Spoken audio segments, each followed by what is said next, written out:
Kabanata 1181. Muling nagtaka si Daisy. Ano ang mga bagay na hindi magiging comfortable para sa akin? Si Colton, na nakatayo sa gilid, ay walang magawa na nagsabi, "Gosh, isang bagay tulad ng pagyakap at paghalik, ikaw nitwit." Sabi ni Dad, kaming mga lalaki hindi namin kayang hawakan ang mga babae ng walang kaparirikan dahil napaka-impolite para sa amin na gawin ito. Tutal, ito sa halip ay hindi wasto para sa mga kalalakihan at kababaihan upang makatanggap ng mas maraming kontak. Sinabi din ni Tatay na hindi kita pwedeng yakapin so casually in the future kapag lumaki na tayo. Halos mabulunan si Maisie sa sariling sinabi. Mahusay na tinuruan ni Nolan ang batang ito. Naintindihan na rin ni Daisy sa wakas. Di katakataka na pwede ako matulog kasama sina Colton at Waylon dati, ngayon kailangan ko matulog ng mag-isa. At kaya pala hindi na ako niyayakap ni Colton. May naisip bigla si Daisy. Ma, kasama ba kapang hinaplos niya ang ulo ko? Nilinis ni Maisie ang kanyang lalamunan. Ang paghagod ng ulo ay katanggap-tanggap pa rin. So ayos lang ba basta hindi kami magkayakap o maghahalikan? Tanong niya ulit. Tumango lang si Maisie, saka kumunat ang noo. Bata ka pa. Magiging normal ang yakapan at halikan sa isang tao kapag 18 ka na at matanda na para makipag-date sa ibang lalaki. Tanong ulit ni Daisy, ang tinutukoy mo ba ay yung tipong paghalik at pagyakap na pareho ninyong ginagawa ni Tatay? Tinatakpan ni Maisie ng kamay ang noo niya. Ang pagtuturo sa kanila ng gayong kaalaman ay talagang napakapagod. Pagkatapos ay huminga siya ng malalim at ibinuod ang lahat para kay Daisy. Daisy, makinig ka, sa sandaling hinalikan o niyakap mo ang isang lalaki, maaari mo lamang siyang pakasalan sa hinaharap. Kaya, huwag lang basta-bastang halikan o yakapin ang sinumang bata. Naiintindihan mo ba? Tinitigan siya ni Daisy at binuka ang bibig. Kung ganoon. Tapos, kung nayakap ko na si Nolly bago ito, ibig bang sabihin na siya lang ang mapapangasawa ko sa hinaharap? Walang masabi si Maisie. Kinabukasan, bumaba si Naomi para mag-almusal matapos mag-freshen up at biglang narinig ang galit na boses ng kanyang ama na nagmumula sa looban. Ang lakas ng loob mong hilingin ito.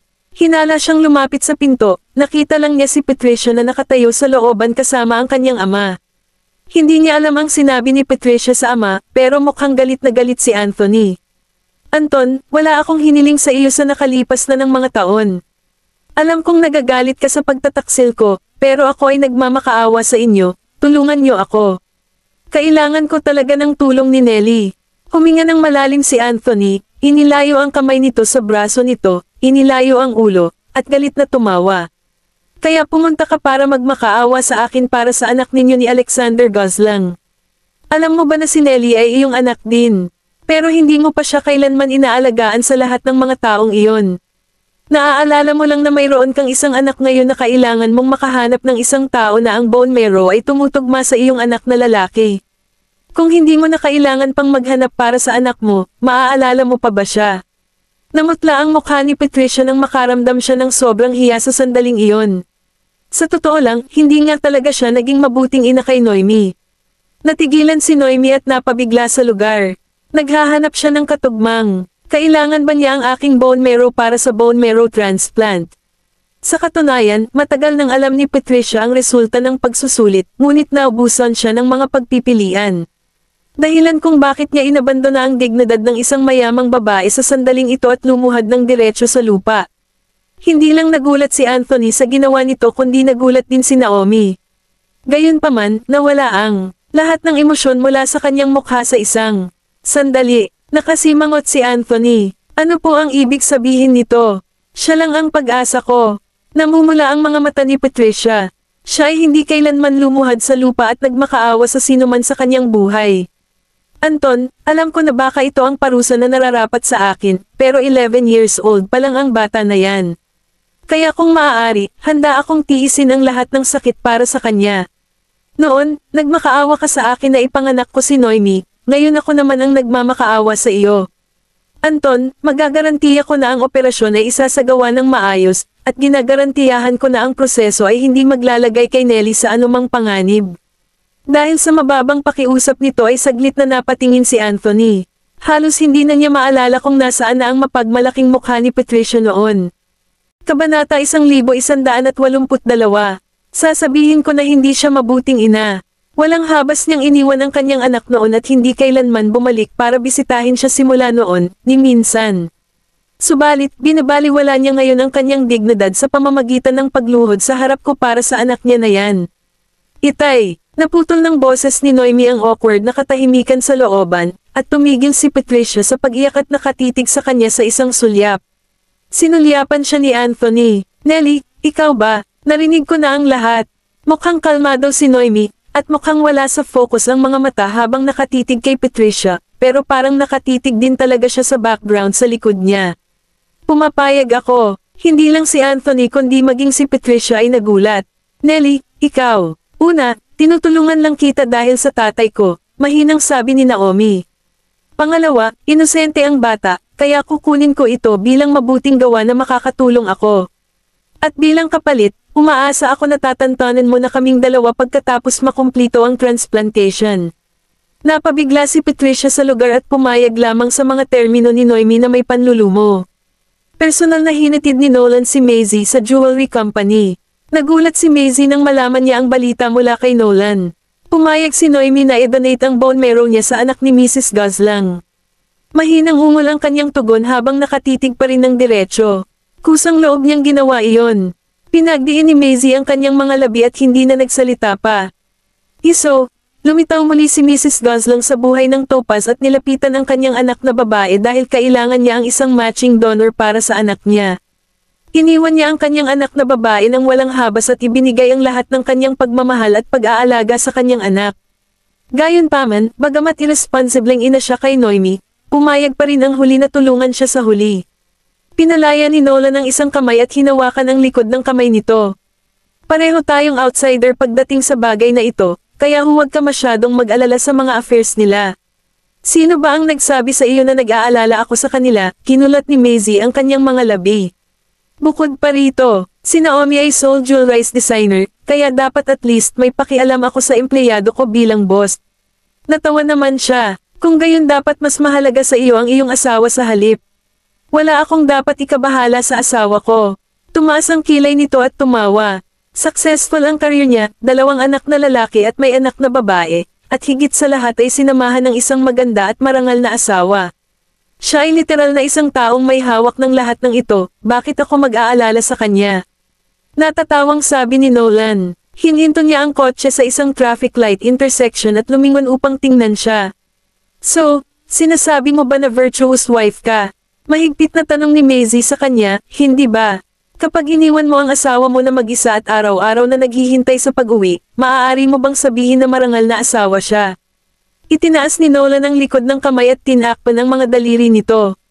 Kung ganyan ang definition ng salitang virtuous, hindi ba dapat tawagin ko ang sarili ko na isang marangal na asawa? Napapikit si Maisie sa sariling sinabi at tumingin sa malayo ens nahihiya na lang.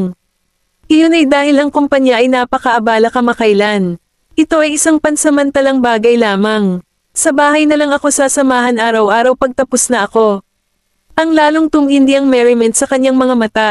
Ikaw ang nangako sa akin nito. Pagdating sa Salt, kakaakyat lang ni Maisie sa entrance ng elevator nang makita niya si Samantha na nagmamadali sa direksyon niya dala ang lunch. Zay, Tita Samantha, nakangiting bati ni Maisie sa kanya, at nandun ang tingin nito sa lunchbox na dala-dala niya. Nagdala ka ba ng lunch para kay Tito Kennedy? Naglabas ng banayad ng ngiti si Samantha at tumango. Nagmamadali siyang lumabas kaninang umaga at wala ng oras para kumain ng almusal kaya nag-aalala ako na baka gutom na siya. Ang pabirong sabi ni Maisie. Paghuhusga mula sa kakayahan ni Tito Kennedy na matagumpay na panliligaw at pagsecure sa iyo bilang ang kanyang kasintahan, si Tito Kennedy ay talagang isang lubhang pinagpala na tao. Matagumpay na naaliw si Samantha sa kanyang komento. Dalaga, medyo matamis ang bibig mo. Bumukas ang pinto at sabay na pumasok ang dalawa sa elevator.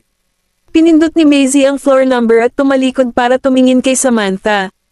Nakita ko si Francisco kanina. Mukhang malaki na ang pinagbago niya. Ang batang iyon ay naging inamin sa procuratorate, kaya oras na para sa kanya upang gumawa ng pagbabago at kumilos ng iba. Pero sa totoo lang, hindi ko rin inaasahan na lumaki siya kaya magkano po. Isang gratified smile ang lumabas sa mukha ni Samantha nang banggitin nito ang kanyang anak na dati ay isang nakakainis. Kabanata 1183. Natatawang sabi ni Maisie. Habang nagbibinata ang isang bata, magiging determinado siya at ipaglalaban ang mga bagay na siya gusto. Dahan-daang bumukas ang dalawang pinto ng elevator, at lumabas ng elevator si Maisie kasama si Samantha. Parehong ng mga ito ay tumatawa at nakikipag-chat sa isa't isa habang sila ay nagkataon lamang na tumakbo sa Kennedy, na nagtatalaga ng ilang gawain sa isang empleyado. Tumango ang staff at umalis, at tumango siya at banati si Maisie nang dumaan ito sa kanya. Miss Vanderbilt, tumingin si Kennedy sa direksyon ni na Maisie at Samantha at nagulat siya. Pagkatapos ay lumapit siya sa kanila at ngumiti kay Samantha. Bakit ka pa pumunta? Nagtaas ng kilay si Maisie. Nag-aalala si Tita Samantha na baka magutom ka, kaya nagdala siya ng isang mapagmahal na tanghalian. Iniabot ni Samantha ang lunchbox na hawak niya sa kanya at nagkunwaring nagrereklamo. Hindi na ako magpapadala ng isa pa sa iyo sa hinaharap, natatawang sabi ni Kennedy. Okay, magdadala ako ng lunchbox tuwing lalabas ako ng bahay. Sumulyap si Maisie sa kanila at medyo masaya siya para sa kanila sa kaibuturan ng kanilang kalooban. Samantala, sa ospital, paulit-ulit na nag-alala si Patricia sa labas ng ward dahil hindi niya alam kung natagpuan niya ang perfect match para sa anak niya. Ito ay sinabi na ang rate ng tagumpay para sa alinman sa isa sa mga biological magulang. Ang maging isang perpektong tugma ay napakataas, ngunit hindi pa rin ito isang ganap na kinalabasan. Pagkatapos ng lahat, siya at Alexander ay parehong sumailalim sa pagtutugma ng pagsubok, at ang pagsubok ay nagpakita na ang parehong nang nabigo silang tumugma sa kanilang anak. At si Noemi ang isa pang anak na ipinanganak niya, kaya siya lang ang pag-asa na mayroon siya. Anthony ay nakaupo sa bench at naghintay. Tahimik siya mula simula hanggang wakas at tumayo lamang siya nang ang lumabas ang doktor. Naglakad na si Patricia. Dr. Leonardson, paano na? Tinanggal ni Dr. Leonardson ang kanyang maskara at umiling. Hindi siya ganap na eksaktong tugma. Natigilan si Patricia. Hinawakan niya ang doktor at naging sobrang emosyonal. Ano ang ibig mong sabihin sa pamamagitan ng hindi ba siya ganap na tugma? Hindi namin mapapantayan ng ama ng bata ang anak namin. Ang donor na ito ay aking anak na babae rin, kaya bakit hindi rin siya tugma? Hinanap niya si Noemi, iniisip na siya lang ang tanging pag-asa niya. Gayunman, ang pag-asang iyon ay nawasak sa Smithrins. Ito ang kagantihan ng Diyos para sa akin. Ito ang aking pagganti, ngunit bakit hindi layunin ng Diyos ang ganti direkta sa akin? Kudlit, agad siyang inaliw ni Dr. Leonardson, Madam, kalma ka na lang. Mula sa isang medikal na pananaw, ang rate ng tagumpay ng biological parents matching ay marahil ang pinakamataas, ngunit hindi ito 100% ganap. Kahit na ang posibilidad ng iyong iba pang mga anak na babae ay isang tugma ay mas mababa, hindi pagiging isang eksaktong tugma ay hindi ibig sabihin ay hindi magtatagumpay ang proseso. May isa pang paraan, ngunit ito ay isa na kahit na voluntaryo maaaring hindi pumayag na sumailalim. Huminga ng malalim si Patricia. Ano po ba ang method? Sumagot si Dr. Leonardson, maaari tayong mangolekta ng hematopoietic stem cells sa pamamagitan ng bone marrow aspiration. Maaari itong mapabuti ang rate ng tagumpay ng pagkuha ng isang tugma, ngunit ang ganitong uri ng operasyon ay mas traumatiko, at gagawin namin suggest lang po ito sa mga donors na relatives or friends ng pasyente. Tila nawalan ng lakas si Patricia at binitawan ang pagkakahawak nito. Si Noemi at si Zephyr ay mga kalahating kapatid lamang. Napakabait na sa kanya na willing siyang mag-donate ng bone marrow kay Zephyr. Paano ko mahihikayat si Noemi na pumayag sa operasyong ito? Tinatakpan niya ang mukha niya at umiyak ka. Lumapit si Anthony kay Dr. Leonardson. Makakapinsala ba ang pamamaraan na ito sa kapakanan ng isang tao? Natigilan si Patricia at hindi niya maiwasang hindi mapatingin kay Anthony. Umiling si Dr. Leonardson. Hindi ito magdudulot ng malaking pinsala sa katawan pero mas masakit at medyo malupit para sa karangalan. Dagdag pa, ito na lang ang natitirang paraan. Pagkatapos ng lahat, ito ay napakamalamang na hindi makahanap ng isang perpektong tugma sa ganoong maikling panahon. Nagsimula na ang kalagayan ng bata lumala, at hindi pwedeng madelay ang procedure ng sobrang tagal. Kailangan nating isagawa ang pamamaraan sa loob ng kalahating taon. Hindi na nagsalita si Anthony kahit isang salita pagkatapos noon. Sa ward, tiningnan ni Noemi ang batang nakaupo sa kama ng ospital at nagbabasa ng libro na may mastsa. Napakatahimik ng bata, at ang kanyang balat na balat ay napakaputla kaya mukhang walang dugo. Itinaas ni Zephyr ang ulo para sumilip sa kanya at inisyatibo na iabot sa kanya ang isang aklat. Gusto mo ba ng isa na pumatay ilang oras? Napatingin si Noemi sa aklat, at kinuha niya ito sa kanya. Mahilig ka bang magbasa ng libro? Kabanata 1184. Oo, sinabi sa akin ng mga guro ko na ang pagbabasa ng maraming aklat ay magpapataas sa aking kaalaman, paliwanag ni Zephyr sabay ngiti. Tinitigan siya ni Naomi at medyo nalungkot siya para sa kanya. Siya ay isang 11 taong gulang na batang lalaki na nag-iisip patungkol sa pagbabasa at pag-aaral kahit na na-hospital siya. Itinulak ni Anthony ang pagbubukas ng pinto ng ward pero tumayo siya sa pintuan at hindi pumasok. Kaya, inilagay ni Noemi pababa ng aklat, tumayo, at lumabas ng ward. Itay, ibinaba ni Anthony ang tingin. Ano ba ang sinabi ng doktor? Hiniling ng doktor na subukan ko ulit, ngunit magsasagawa sila ng bone marrow aspiration this time around, sagot ni Noemi. Mukhang malalim ang ekspresyon ni Anthony. Ngunit ang pamamaraang ito ay maging napaka-harsh sa iyo. Nelly, pwede mo palaging isuko ang idea kung ayaw mo. Ayaw ko nang makita magdusa ka. Sinulyap ni Noemi ang ward, at nakipagpalitan ng tingin ng bata sa ward. Pagkalipas ng 2 araw, tumayo si Daisy sa ilalim ng isang malaking puno sa tabi ng bukid ng paaralan. Gusto niyang ibalik ang laruan kay Zephyr, ngunit hindi siya nakita. Kinalas niya ang kanyang mga tenga at pisngi. Kakaiba ito, nakalimutan ba niya ito? Maliit na anghel, isang batang lalaki ang tumakbo palapit sa kanya, tumigil sa harap niya, at nagpant. Little Angel, hindi mo na kailangang hintayin mo pa si Zephyr. Siya ay nagkasakit at na-hospital. Siya ay kasalukuyang nasa isang medical na leave of absence. Nagulat si Daisy, may sakit siya at na-hospital. Naalala niya na sinabi sa kanya ni Zephyr na may sakit ito nang una silang magkita, kaya iniabot niya sa bata na lumapit sa kanya ang laruan sa kamay niya. Kung ganoon pwede po ba akong tulungan na ibalik ito sa kanya, sabi ng nanay ko, ako hindi dapat itago yung mga laruan na binibigyan niya sa akin. At pakisabi sa kanya na ipapahiram ko rin sa kanya ang mga laruan kapag nabago ako mga yan.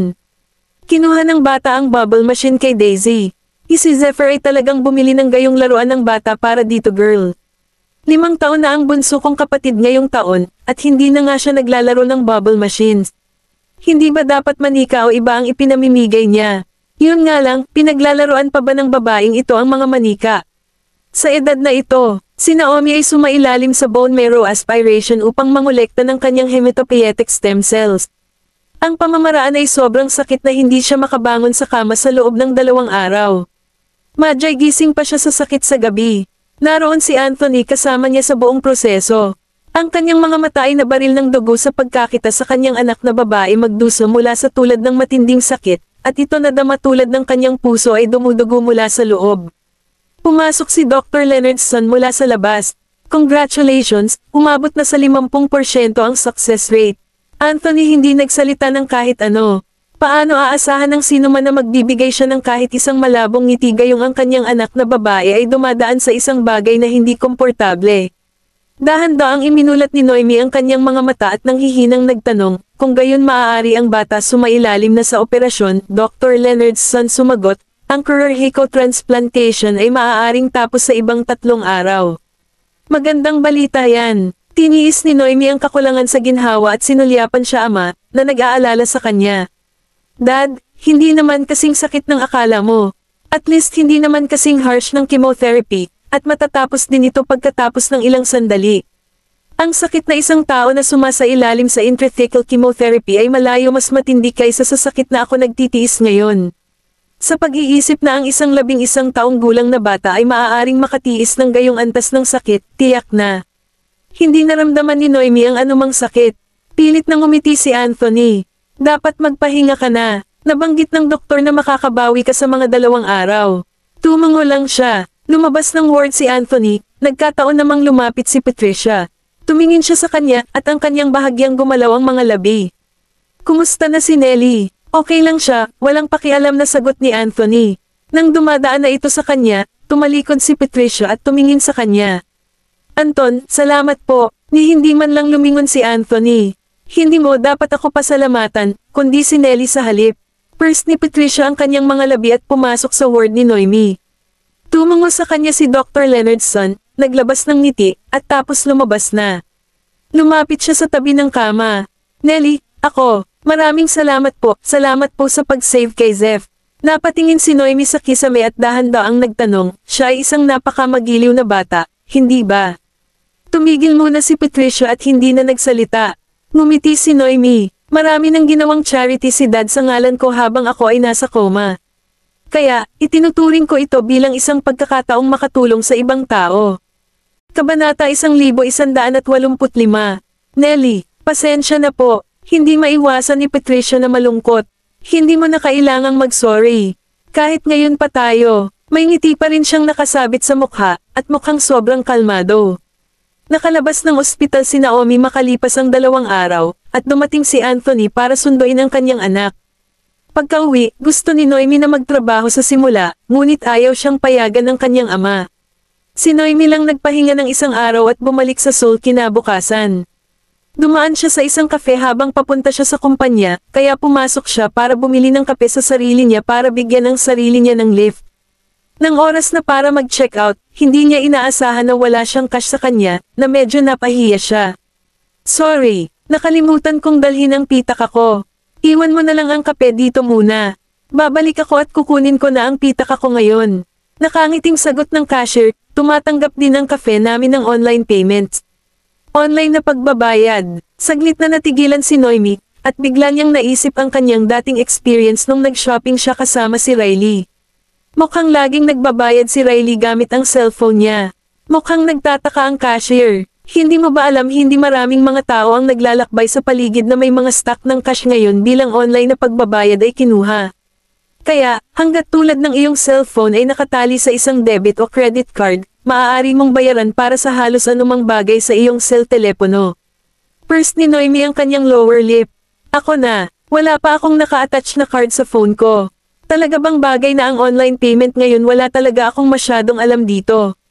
Napatingin sa kanya ang ibang cashier na may kakaibang tingin. Posible pa ba yan may tao talaga na hindi pa rin alam kung paano magbayad ng isang bagay sa pamamagitan ng online payment sa panahon ngayon? Humigpit ang kamay ni Noemi na nakahawak sa kanyang telepono, at malapit na siyang tumalikod at umalis. Gayunpaman, iyon ay kapag ang isang braso ay dumating sa kanyang paningin mula sa gilid. Ako na ang magbabayad sa kanya. Magkano po ba? Sagot ng cashier, nag-order siya ng Amerikano. Nagkakahalaga ito ng $4. Nabigla si Noemi. Tumalikod siya at napatingin sa matangkad na lalaki na nakatayo sa tabi niya. Ang lalaki ay may matagumpay na nabayaran ang kanyang bill gamit ang kanyang cellphone. Kinuha naman ng lalaki ang kape na iniabot sa kanya ng cashier, tumalikod, at iniabot sa kanya. Ito ay sa iyo. Nagulat si Noemi. Di ba ang lalaking ito ang tumulong sa matandang babaeng nahulog mula sa wheelchair sa koridor ng ospital ang sa ibang araw? Naalala niya ng husto ang tagpo. Nang makitang natigilan siya, hindi maiwasan ni Francisco na hindi siya maramdaman. Inilagay niya ang kape sa kanya kamay. Hawakan mo na. Kinuha niya ang laptop bag niya, tumalikod, at umalis. Nang sa wakas ay bumalik si Noemi sa kanya senses, tumakbo siya sa paghabol sa kanya. Sir, sandali lang po. Tumigil siya at lumingon para tingnan siya. Ano ba naman? Babayaran ko na lang ang pera. Inilabas ni Naomi ang kanyang cellphone. Pakibigay na lang po ang account number mo. Ito na nga ba konting pera lang. Hindi na kailangan na bayaran mo ako. Ngumiti si Francisco, tumalikod sa paligid, at nakuha sa isang kotse, na nagmamaneho palayo mabilis. Bumalik si Naomi sa kumpanya at nagkataong nakasabay niya sina Maisie at Lucy sa koridor. Nagulat si Maisie for a split second. Bakit hindi ka pa nagstay sa bahay ng ilang araw? Nakangiting sagot ni Noemi, ayoko nang mag-aksaya ng masyadong maraming oras. Tumingin sa kanya si Lucy. Nagtatrabaho ka rin pala mahirap.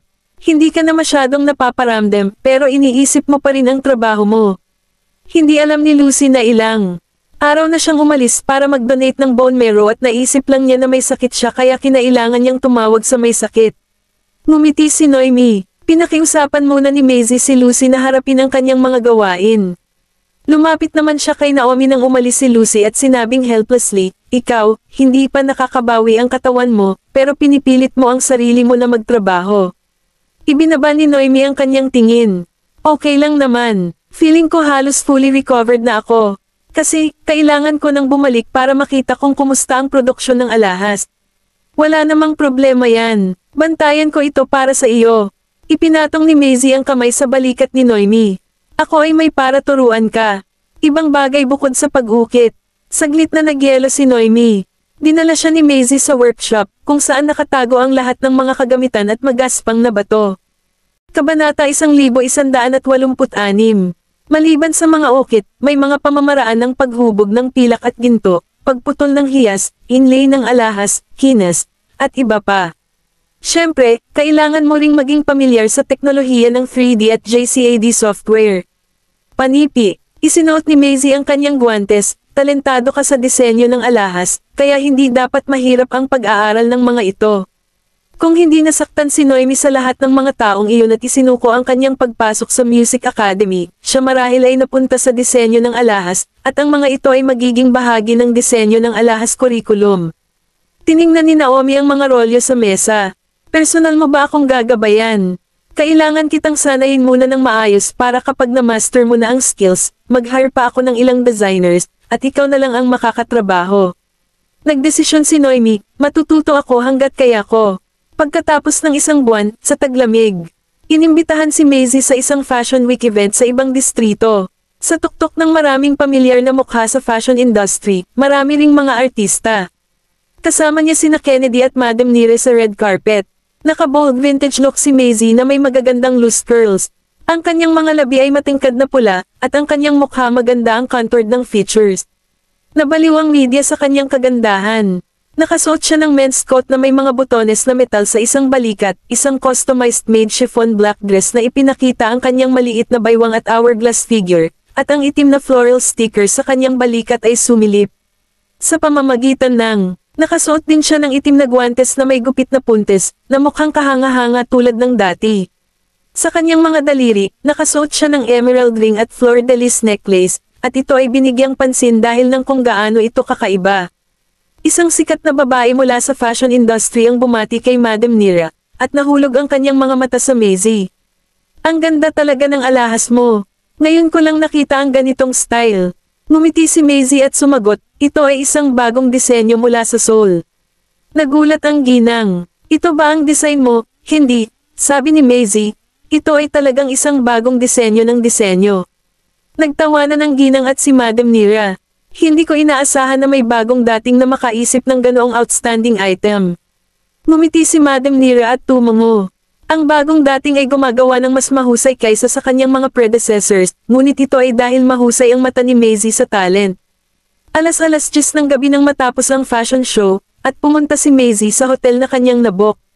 Matapos mag-good night kay Kennedy, naglakad siya papunta sa elevator ng mag-isa, at nang magbukas na ang mga pinto sa pagtatapos, pumasok ang isang lalaking may mask at salaming pang-araw. Siya ay nasa buong itim at mukhang mahiwaga at nakakatakot. Tumingin sa kanya si Maisie. Ano bang problema ng mga taong nagsusuot ng salaming pang-araw sa gabi? Tumayo siya roon ng hindi natitinag. Nakita ni Maisie na hindi niya pinili ang kanyang sahig, kaya sabay pinindot niya ang kanyang mga labi. Nanatili ba siya sa parehong sahig bilang siya? Pagdating ng elevator sa floor niya, nauna nang lumabas si Maisie, at sumunod ang lalaki. Halos nasa loob na ng kwarto si Maisie nang matanto niyang baka sinusundan siya ng lalaki, kaya naging mas alerto pa. Ang lalaking iyon ba ay isang stalker? Nang kunin niya ang kanyang telepono para tawagan si Kennedy, biglang iniunat ng lalaking iyon ang kanyang kamay papunta sa kanya. Agad na tumalikod si Maisie at hinawakan ng lalaki sa palso nito, ngunit hinawakan siya ng lalaki at hinailan niya sa kanyang mga bisig sa halip. Nabigla siya pero itinaas ang tuhod para sipin siya. Agad niya itong nahuli at sinandal siya sa pader, tapos, biglang tumawa. Nang marinig niya ang pil na iyon ng tawa, galit na sinampal siya ni Maisie, Nolan Goldman.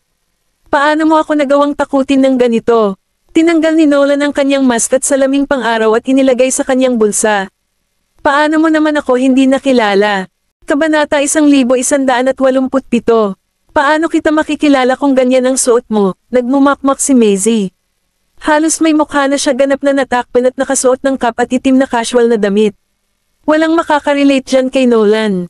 Nolan pinisil ang baba nito at tiningnan ang maislan nitong mukha. Muntik mo na akong sipin. Iniwas ni Maisie ang mukha. Hinalikan niya ang pisngi at leeg nito na ikinapanginig nito, at inilapat ang kamay nito sa dibdib nito. Ito ay isang daanan, at may makakakita sa amin. Ngumiti naman siya. Pasok na tayo sa room kung ganoon. Nang nasa loob na sila ng kwarto, binuhat siya ni Nolan papasok sa kwarto, at pareho silang nakasandal pabalik sa kama. Tinignan niya ito mula ulo hanggang paa na para bang pinahahalagahan niya ang isang magandang florera. Nakaramdam ng awkward si Maisie sa pagtitig sa kanya, kaya itinulak niya ang mukha nito palayo. Bakit ka ba nakatitig? Napatawa ito, hinawakan ang palso nito, at hinalikan ang likod ng kamay at mga daliri nito. Ang ganda mo naman ngayong gabi. Natawa ito at nagpalit ng lugar sa kanya. Nasa ibabaw na siya ngayon ng babae na may daliri sa labi nito, ikaw ibig sabihin ang mga alahas. Mahinahon niyang sinabi na siya ang maganda. Tinanggal ni Maisie ang kanyang sinturon at binalot ito sa kanyang mga kamay. Nagulat siya, tapos tumawa. Ikaw na nagiging bading na ngayon. Hindi ka naman pumunta dito hanggang dito para i-stalk ako, di ba? Bumaba ang tingin ni Maisie sa kanya habang dahan-dahan nitong tinatanggal ang kanyang mga butones. Napakunot ang mga labi ni Nolan. Hindi naman ako nag-stalk. Halatang sinusundan kita. Bakit hindi mo sinabi sa akin noon? Natawa naman siya, dahil gusto kong sorpresahin ka. Sumandal si Maisie at hinawakan ang balat niya. Ikaw ba sigurado bang sorpresa at hindi shock? Tumungo lang siya. Gumalaw ang mansanas ng kanyang adan, at ang kanyang mga mata ay nangangarap. Tumigil si Maisie sa kanyang baywang, tumalikod, at nakatakas, hindi pinansin ang inis ni Nolan. Iyan ang presyo sa takot mo sa akin. Ikaw. Huminga ng malalim si Nolan matapos makitang binuksan nito ang pinto at tumakbo palabas sa katumawa. Rascal, mali ang ugali niya. Kinabukasan, ang mga larawan ng outfit ni Maisie sa Fashion Week ay naipublish sa mga magazine at ang balita. Sa tuktok ng ang kanyang outfit, ang kanyang mga alahas ay nakakuha ng pansin din. Ang opisyal na account ng kaluluwa ay inihayag ang kanilang koleksyon ng taglamig, Baroque Splendor, elementong alahas. Kombinasyon ito ng anti-gang kagandahan na may makabagong twist. Ito hindi lang lahat ng anti-gang style, may mga elemento itong Baroque, kaya nakakatawag pansin. Natuklasan ng mga designer na ito ay ginawa ng pinakabagong designer ng Seoul na Naomi. Matagumpay na inilunsad ang Baroque style. #das ba ito bilang self-marketing? #there din na kailangan ng model. She could be her own model. #ay inggit na hindi lang siya talagang napakaganda at may mainit na asawa, ngunit kahit ang kanyang buong pamilya ay mainit. #haha, wala nang magagawa, inggit ka na lang. Ginamit lang niya ang mga anak niya para itali si Mr. Goldman pababa. Hindi siya magiging bahagi ng Goldmans kung hindi niya lihim na ipinanganak ang mga ito. #what ang ibig sabihin ng taong nasa itaas? #so maalat. Hindi ba pwedeng maging masaya para sa kanila? Ang unang mapayapang seksyon ng komento ay biglang naging isang argumento, at ito ay nasa ilalim ng opisyal na Seoul Post na po. Sina Maisie at Nolan ay kumakain sa dining room at binabasa ang talakayan. Hindi maintindihan ni Maisie kung paano nadulas ang lalaki matapos niyang i-lock ang pinto ng kanyang kwarto.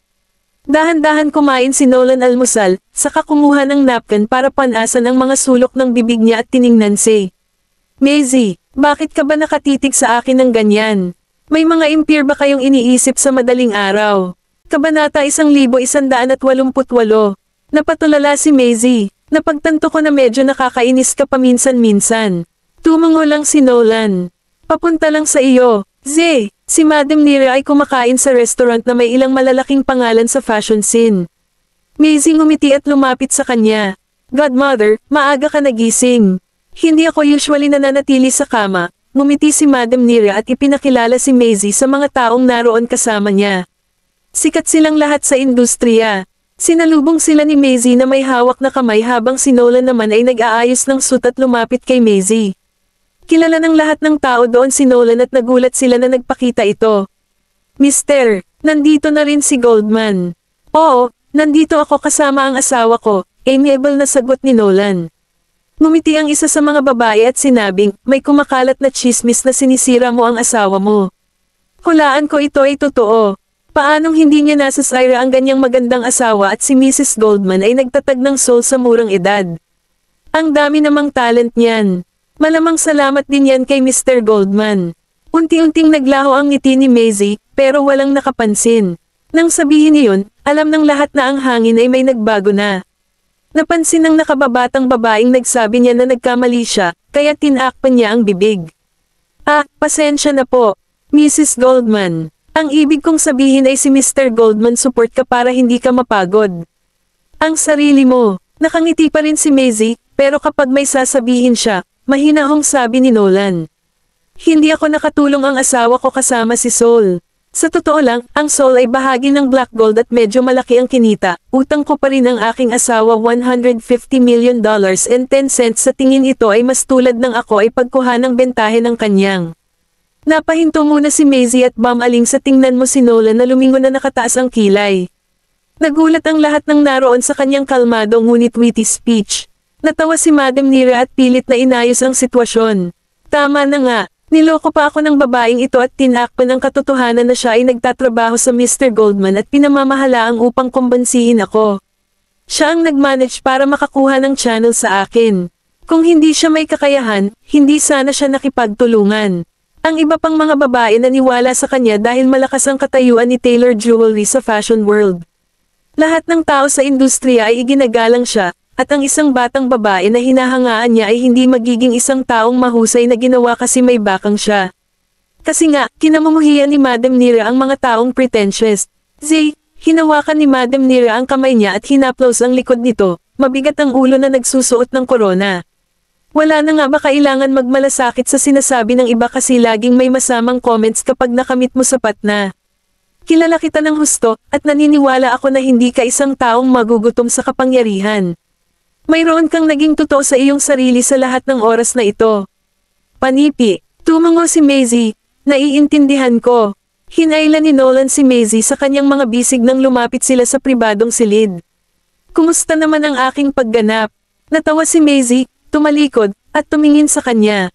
Very good, ngumiti naman siya. May reward ba ako? Tumango lang siya.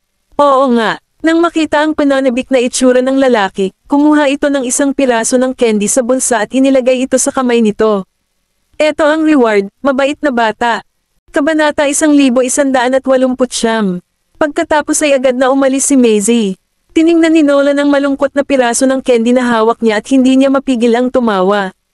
Sa hapon, nagpunta sina Maisie at Kennedy sa bowling alley, at sinabi niya sa kanya ang tungkol sa mga chismis sa online. Itinapon niya ang bola at tinamaan ang lahat ng pin maliban sa isa. Dinampot ni Maisie ang bote ng tubig sa kanyang kinauupuan at ibinaluktot ito bukas. Pagkatapos ay hiniling niya kay Kennedy na ipasa siya ang telepono at nagsimulang dumaan sa Twitter. May ilang negatibong komento laban sa kanya, at tila may sinimulan sila. Ay nagawa mong makuha ang mga IP mula sa kung saan ang mga komentong ito ay naipost. Sumagot si Kennedy, nasa Baseburg silang lahat. Saglit siyang natigilan. Kilala ka nila. Dahan-dahan na humigop si Maisie at hindi na nag-reply. Isang tao na maaaring malaman ang tungkol sa kanyang paunang relasyon dynamics ay maaari lamang maging isang tao na kilala ang mga ito. Parang hindi na natili sa lugar. Masasabi ni Kennedy na may naka-off. Nakita na ba ito ni Nolan? Tinignan ni Maisie ang latest update ni Nolan, at ito ay ang photo nila ni Colton na naglalaro ng online games. #na-asawa kumikita na, at ako na ang nag-aalaga sa mga bata. Hindi mauunawaan ng mga haters. Ang update ay para pabulaan na napinilit siya ni Maisie na pakasalan siya dahil sa mga anak nito at gamitin ang kanyang mga mapagkukunan. At Helios, hindi #haters mauunawaan. Hindi nila malalaman na nag-enjoy ka kapag nagbabayad ang asawa para sa lahat ng bagay. At Luis, #Ken medyo may dignidad ka na. At Quincy, #please dumating sa trabaho. At Yarek, alam #dos ba ng asawa mo na nakakainis ka? At Nolan, #please umalis. Si Maisie ay ginawang walang salita. Ito bagong paraan ng pagbaril down alingaw-ngaw ay kakaiba. In 2 days, lahat ng comments ay tungkol sa update ni Nolan dahil napuno ang mga comments niya kasama ang mga sikat na tao. Siguradong sisabog ito. Ang mas maganda ay may mahigit 20,000 comments doon, at isa sa kanila ang may pinakamataas likes, #before nagpakasal na siya. Malaya na siya, pero pagkatapos niyang ikasal, isa na lang siyang lalaki. Kinailangan na gawing masaya ang kanyang asawa na manatiling buhay. Joke lang, pero ang pagkakaiba ng image ni Nolan ang nagpadala nito sa trending habang ang comment tungkol sa inilibing si Maisie. Nagsawa si Maisie sa eroplano, at lumabas ng airport na hawak-hawak ang braso ni Nolan nang makabalik siya sa Baseburg. Nakaparada sa harap ang sasakyan ni Quincy. Sumakay ang dalawa sa kotse, at pinapunta ni Maisie si Quincy diretso sa opisina niya. Nakasimangot si Nolan. Hindi mo ba ako sasamahan? Lumingon si Maisie para tumingin sa kanya at nagbigay ng luwang smile. Di ba sabi mo kailangan kong kumita? Nawala ng salita si Nolan. Pakiramdam niya ay nahukay niya ang sarili niyang libingan. Nang makita ni Maisie kung gaano siya kadismayado, hindi niya mapigil ang mapatawa at mapahaplos ang ulo. Maging mabuti ka na. Ako lang kailangan may magawa at makauwi ng mas maaga. Hindi ako magtatrabaho bukas, at makakasama kita. Ay pangako. Iniwas ni Nolan ang mukha. Hindi ako naniniwala sa iyo. Ibinalik ni Maisie ang mukha at hinalikan siya sa labi. Maniwala ka lang sa akin minsan na ito. Samandal si Nolan at tumingin sa mga mata nito. Turuan kita ng leksyon kung i-ditch mo ulit ako. Sa kaluluwa, bumaba si Maisie sa kotse at pinagmasdan itong nagmamaneho palayo. Kinuha niya ang kanyang telepono at tumawag. Barbara, nasaan ka na? Nasa gym ako. Si Barbara ay gumagawa ng mga sit-up at kinukuha ang tawag sa pamamagitan ng kanyang Bluetooth earphone. Ano ba? Natatawang sabi ni Maisie. Nagsimula ka na bang mag-workout? Bakit naman hindi sobrang-sobra ang taba ko after manganak? Kailangan kong bumalik sa hugis. Ayaw ni Barbara na pabayaan ang sarili dahil lang sa may anak na siya. Mahilig pa rin siyang magmukhang mahusay. Kabanata 1170. Aling gym, doon na lang kita makikilala. Ipinadala ni Barbara ang kanyang lokasyon, at sumakay si Maisie ng taxi. Pagdating niya doon, tapos na si Barbara sa kanya nagtatakda at basang-basa sa pawis. Pinunasan niya ng tuwalya ang pawis sa leeg niya. Hindi ba puno ang mga kamay mo? Bakit ka nandito? Samandal si Maisie sa pinto.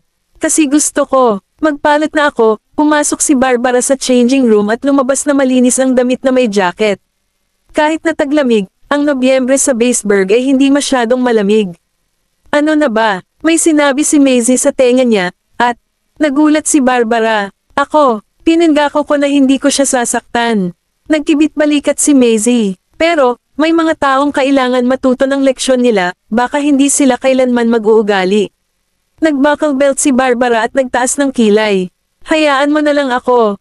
Sa bar, sobrang lakas ng tugtog. Naglaro ng drinking games ang mga customer habang kumikislap ang ilaw, habang ang mga babaeng nakasuot ng sexy na damit ay sumasayaw sa paligid ng mga poste. Nakasuot ng maid's outfit si Linda dahil doon siya nagtatrabaho. Naglakad-lakad siya para makipag-chat sa kanila at nakakuha ng ilang mga tip mula doon. Ang lalaking katabi niya ay may malaking potbelly, cade ng ginto, at singsing. Mukha siyang isang taong may basta yumaman lang. Tinatakbo niya ang kanyang mga kamay pataas at pababa sa mga binti ni Linda habang ito naman ay nakasandal sa dibdib nito at hawak ang alak sa kanyang mga labi.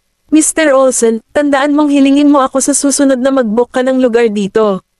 Itinaas ni Mr. Olsen ang baba nito, at sumilip ang dilaw ng ngipin nito nang ngumiti siya. Kung makikinig ka sa akin, ako pumunta ka dito araw-araw at gawin kang pinakamagandang babaeng may bayad. Itinakbo ni Linda ang kanyang mga daliri sa kanyang binti. Ano ang gusto mong gawin ko? Nahuli ni Mr. Olsen ang kanyang pahiwatig at natuwa. Hindi niya pinansin ang alak na iniabot sa kanya ng iba. Ikaw maliit na siwang, hindi makapaghintay, kaya, ikaw. May sinabi si Linda sa kanyang mga tainga na siyang dahilan kung bakit agad na ibinaba ni Mr. Olsen ang kanyang wine glass at hinayla ang layo niya. Sakto nang lumayo sila, isang babaeng may sombrero ang humihila pababa na nakaupo sa di kalayuan sa kanila lumapit sa isang babaeng naka-maid outfit at may sinabi sa tenga nito. May maintenance, sign up ang banyo, pero may ingay na nagmumula sa loob. Pagkatapos ng mga 10 minuto, lumabas na si Mr. Olsen. Malamig na tiningnan ng cleaning lady si Linda na nasa likod niya, at dahan-dahan na inilayo ang recording phone niya. Binilang ni Linda ang perang ibinigay nito sa kanya habang nakasandal sa pader. Ito ay $3,000 na pera. Pagbalik niya sa kanyang upuan, tumigil ang musika, at binuksan ang lahat ng ilaw. Isang grupo ng mga pulis nagmadaling pumasok ang mga opisyal. Huwag ka nang gumalaw. Lahat, umupo. Pinalibutan ng mga armadong pulis ang buong lugar, at hindi nang ahas ang mga customer na gumawa ng biglaang mga galaw.